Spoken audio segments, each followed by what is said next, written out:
예수 그리스도를 구주로 영접하고 깨닫는 게 참으로 많습니다. 특별히 인간인 우리가 할 수 없는 일이 이 땅에 너무나도 많음을 해를 거듭할수록 느끼곤 합니다. 더구나 우리가 그리스도인으로서 성령의 역사를 경험하는 것도 우리의 애씀으로 할 수 있는 것이 아닙니다. 전적인 하나님의 은혜로 우리에게 주어지는 것들이 너무나도 많습니다.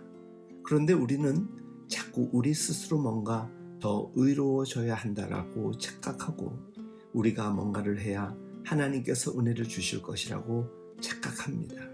기억해야 할 것은 우리가 아무리 노력하고 애써도 하나님의 완전한 하나님의 거룩성에는 미칠 수가 없습니다. 아무리 발버둥 쳐도 하나님의 의를 만족시킬 수 없습니다. 그런데 우리는 우리가 뭔가 할 수 있다라고 착각하고 거저 주시는 하나님의 은혜를 전적으로 누리지 못할 때가 많습니다. 바울은 예수 그리스도께서 십자가에 달려 돌아가신 사건을 통해서 거저 주시는 구원의 은혜를 강조했습니다. 내가 너희에게서 다만 이것을 알려 하노니 너희가 성령을 받은 것이 율법의 행위로냐 혹은 듣고 믿음으로냐 라고 물으며 너희에게 성령을 주시고 너희 가운데서 능력을 행하시는 이의 일이 율법의 행위에서냐 혹은 듣고 믿음에서냐 라고 묻습니다. 우리가 구원받고 성령이 우리 안에 오셔서 내주하시고 역사하시는 것은 우리의 노력으로 나타난 결과가 아닙니다.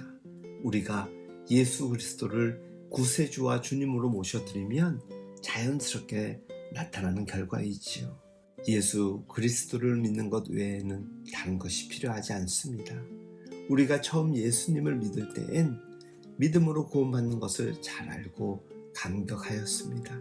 그런데 신앙생활을 해나가면서 오히려 자꾸 다른 것들이 마치 구원의 조건인 양 덧붙이게 되었습니다. 신앙생활에서 종교생활로 전락하게 되는 경우가 생겨나지요.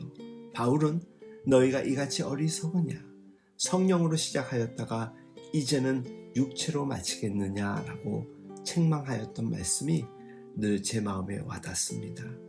예수 그리스도의 은혜로 성령의 은혜로 하나님의 자녀가 되었고 하나님 백성의 삶을 시작하였습니다. 그런데 다시 우리를 구원하신 예수 그리스도의 은혜가 아니라 우리 육신의 노력으로 신앙생활을 이루려는 어리석음을 보여줄 때가 많습니다. 진짜 복음으로 살아가는 그리스도인의 신앙생활은 오직 예수 그리스도를 붙들며 살아가는 것입니다. 오직 성령 안에서 살아가는 것입니다. 내 안에 계신 성령님께서 살아가시도록 내 삶을 온전히 주님께 맡기는 하루가 되었으면 좋겠습니다.